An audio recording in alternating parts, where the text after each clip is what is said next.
Muy buenas tardes, queridos amigos. Bienvenidos a Vladimir a la Una. Nuestro invitado de hoy es Jorge Roig, expresidente de Fedecámaras, representante del sector empresarial ante el Consejo de Administración de la Organización Internacional del Trabajo, exparlamentario y bueno, además gerente de empresas también ha sido y eres. Bienvenido, Jorge. Que nos quedan. Estuvimos juntos en el Congreso, imagínense ustedes, en el año 93 nos eligieron 94 al Congreso. empezamos nuestra diputación. Exactamente, nos eligieron en el 93 y en el 94 compartimos, a partir de ahí compartimos un periodo en el Congreso, ¿no? Muy importante, donde había todavía un ejercicio parlamentario. Muchísimas gracias por esta gentilísima invitación en un momento tan trascendental para el país. Creo que hay muchísimos temas que podemos conversar. Sí, por supuesto. Fíjate, un tema es el presente y el otro, por supuesto, el futuro. Me refiero, bueno, el presente que tenemos hoy en Venezuela de conflictividad política, de una situación económica, por decirlo de alguna forma, cuesta arriba, muy compleja. Y a veces la conversación política nos quita la mirada del grave problema económico que tenemos encima también, ¿no? Sí, quizás lo que tú estás señalando es un poco sido como lo político es tan importante ahora o más que lo económico. Nos ha hecho distraernos de alguna manera. La gente piensa que con un cambio político puede haber un cambio económico. Y la verdad es que tú tienes un cambio político y sigue haciendo las mismas cosas y las mismas recetas que este gobierno ha utilizado, la economía va a seguir mal. El tema de fondo, quizás, ayer fue 4 de febrero, y se cumplieron 27 años de una implosión militar, un golpe, a mi manera de ver las cosas, que no puedo para nada celebrar, pero que tenía unas causas para protestar contra un país que no iba bien. Corrupción, mal manejo económico, favores, una cantidad de cosas en las cuales ni tú ni yo estábamos de acuerdo cuando justamente estábamos en el Congreso. De hecho, no pertenecimos a ninguno de los partidos del estatus. Pero hoy, 27 años más tarde, lo que hay que considerar, si los venezolanos aprendimos esa lección, que una clase improvisada llegó al poder, qué cambios se hicieron y si hoy estamos peor que aquella vez, que hace cuando 27 años se alzaron un grupo de militares para protestar por una causa del país. Yo soy de los que creen que hoy el país está mucho peor, pero además lo puedo demostrar. Creo que el remedio fue mucho peor que la enfermedad. Fíjate, Jorge, nosotros en el año 93 apoyamos, tú y yo, apoyamos, entre otros, por supuesto, sí, pero estamos aquí tú y yo, apoyamos la candidatura de Andrés Velázquez y en ese ciclo fue que nos conocimos realmente. Así es. Y Andrés Velázquez tenía una propuesta, ¿verdad? Y esa propuesta nunca se concretó porque Andrés no ganó las elecciones, o al menos no se le reconoció el triunfo. Hay un debate todavía en torno a ese tema, ¿verdad? Así es. Pero ese cambio o esa propuesta que se hizo era, por supuesto, pasar del modelo rentista al modelo productivo, cambiar el sistema político, incluso también hasta de refundación de la República se habló en aquel momento. Así es. ¿Ese proyecto tiene vigencia hoy? Totalmente. ¿Te acuerdas que la gente nos preguntaba un poco, pero bueno, que en ese momento la gente no entendía lo que era ser radical? Nosotros tenemos que explicar mucho que ser radical era llegar a la raíz. Que la democracia radical era, oye, ir como había que ir a las consultas, mucho de lo que tiene que ver con comunas, ir a los barrios, a preguntar lo que estaban haciendo. Preferimos equivocarnos todos que acertar solos. Era un poco los eslogans que manejábamos en el tiempo, equivocarnos con la gente. Y era una cosa maravillosa. Yo sigo creyendo en eso. Yo sigo creyendo que aquí tú tienes que darle la oportunidad de votar, de escoger su propio destino a la célula más básica a la cual tú puedes llegar, que tenga la suficiente información. Porque lo que no puedes hacer es que gente decida sin información. Pero ese proyecto que teníamos, que era precioso y en el cual me hizo a mí militar en política por primera vez y única en mi vida, y a ti también, prácticamente de un partido armado, para mí que sigue teniendo una vigencia extraordinaria todavía. Claro, el tema es encontrar los caminos para que podamos tener un proyecto nacional que sea capaz de unificar incluso las distintas visiones. Bueno, para mí, por supuesto hay quienes no están de acuerdo con lo que yo voy a decir, pero esa es la democracia.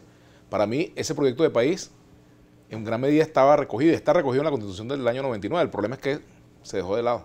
Sí, bueno, la Constitución del... Tiene, por supuesto, cosas que hay que cambiar. La Constitución del 99, que es, como todas es perfectible, la verdad es que es la Constitución más pisoteada, pero coincido contigo. Si se hubiera cumplido de alguna manera con la Constitución y si tuviéramos hoy un orden constitucional, oye, las cosas estarían mucho mejor de lo que están. Absolutamente, lo que pasa es que se esgrime mucho, se manosea mucho, pero la verdad es que desde un incumplimiento absoluto, porque entre otras cosas el árbitro que tiene que salvaguardar que se cumpla la Constitución, que son formalmente los militares y un Tribunal Supremo de Justicia, han cerrado los ojos ante esas múltiples violaciones que ha tenido ese libro. Pero coincido contigo que hay una sociedad que nos ha podido unir a los venezolanos. Fíjate, por lo general trato de leer preguntas en la mitad o luego cuando avanzamos al programa, pero Ramón Ramos, el líder, toca un punto que nos trae a la actualidad. ¿Qué cree usted ha conducido a la actual crisis donde cada día aparentemente se alejan las posibilidades de diálogo o negociación? ¿Qué cree usted se puede hacer ante esta situación que nos puede llevar a escenarios no deseables para los ciudadanos? Sabes que el proceso de la República Dominicana, que para mí marcó una etapa importantísima en mi vida, porque fue un proceso de negociación bien orquestado y además quizás una oportunidad maravillosa que tuvo el gobierno para haber evitado lo que hoy está pasando. Ahí hubo la manera de haber llegado a una mesa de negociación con argumentos para los dos lados, para haber tenido un sistema electoral más justo, para haber dirimido nuestras diferencias como yo creo que hay que dirimirlas, con un proceso electoral. Al final del camino lo que nos vamos a tener que llegar es un proceso electoral. O sea, yo sigo creyendo en un proceso de negociación y a mí que me sigan llamando ingenuo. Mi tema de ahora es que creo que en la ecuación no está el presidente Maduro o el expresidente Maduro, para el que le guste llamarlo expresidente. Yo creo que ya no está en la ecuación.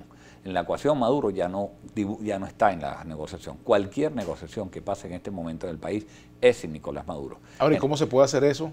Por ejemplo, si se pretende una negociación en la cual estén de acuerdo e incluidos todas las partes, por ejemplo.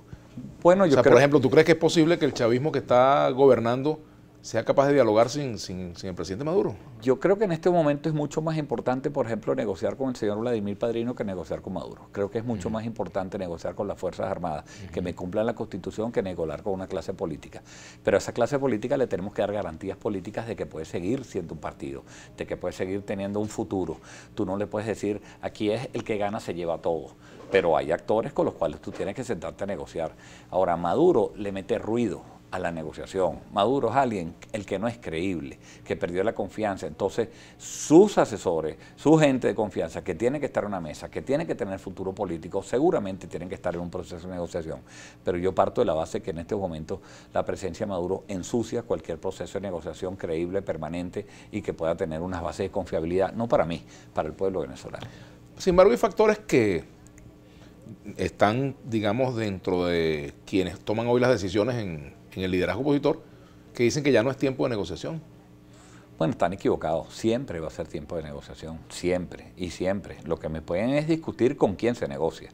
¿Qué pasó en la República Dominicana? Que no teníamos, los que fuimos a negociar por la parte opositora, porque a mí me llevaron un poco como sociedad civil, no teníamos nada que darte a cambio. O sea, yo negocio contigo, Vladimir, porque tú tienes cosas que a mí me interesa que me des y tú tienes cosas ahora, que pero no te fíjate, en términos concretos, Jorge, te guste o no te guste, el líder hoy del chavismo que gobierna en Venezuela es Nicolás Maduro, no es Diosdado Cabello, no estoy tan seguro. Es Héctor Rodríguez, no es Aristóbulo Isturi. Yo no estoy tan seguro de eso. No está tan seguro de eso. No estoy tan seguro. Yo creo que Maduro es, si no las encuestas no dirían lo que estás diciendo.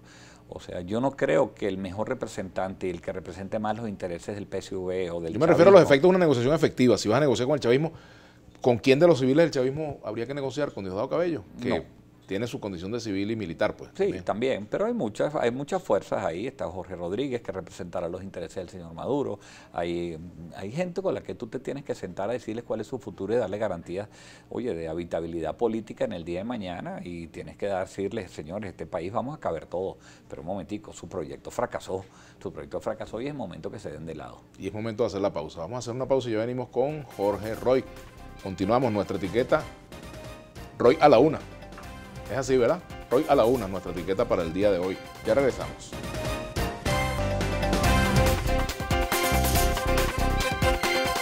Los invitamos a seguirnos en nuestras redes sociales. En Twitter, @Globovisión. En Instagram, @Globovisión. En Facebook, Globovisión. En Telegram, Globovisión Piso Oficial. Si quieres volver a ver este y todos los programas de Globovisión, visítanos y suscríbete a nuestro canal de YouTube. Soy Globovisión.